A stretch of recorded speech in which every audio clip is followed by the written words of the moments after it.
I started doing Project Life in 2015. My oldest daughter was 3 months old, and I was looking for a way to simplify the memory keeping process. Prior to Project Life, I was scrapbooking in an unsustainable, product heavy way. I made 12 by 12 layouts that were heavy on embellishments and light on journaling. The Pocket Page Project Life format offered a few key benefits. First of all, there was a formula. I knew exactly which size photos needed to be when I printed them each week, and the double 12 by 12 spread felt manageable as a weekly routine to finish. This coincided perfectly with the release of Ali Edwards' Story Kits, which had products that worked perfectly in these pockets. I fell easily into this routine and found its rhythm inspiring, manageable, and fun. It wasn't until the end of 2019, a truly exhausting year for our family, that I was inspired to make a change.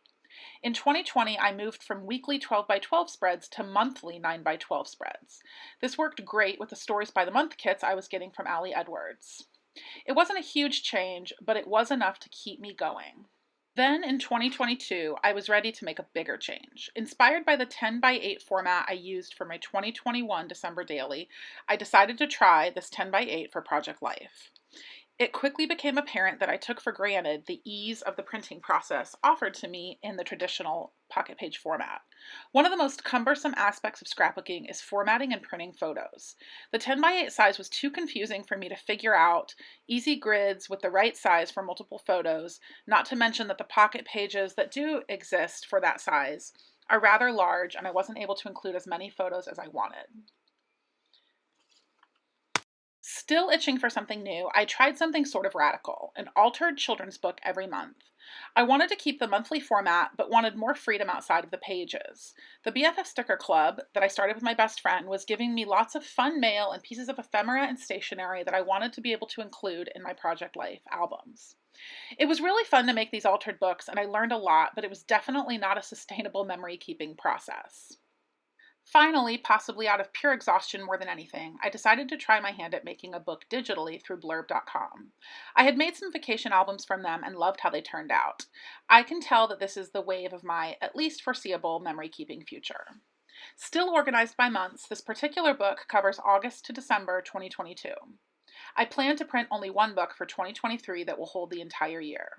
So instead of 4 huge 12 by 12 D-ring albums taking up shelf space every year, this book will hold just as many memories with less shelf space.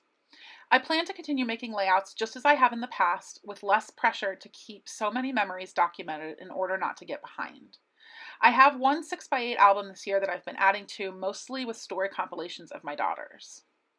My workflow for this digital Project Life album is that I organize my pages by month in Dropbox. I slowly build the layouts with embellishments and journaling at my convenience.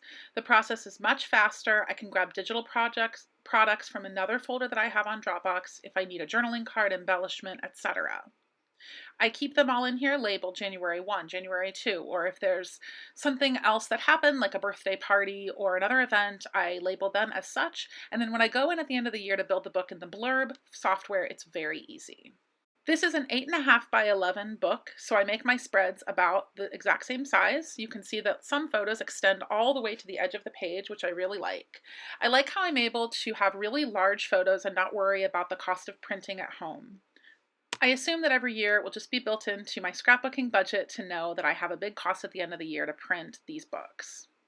I'm confident that this new process not only saves me time and money, but also will be easier for my children to store and look through as I continue to do this hobby for many years.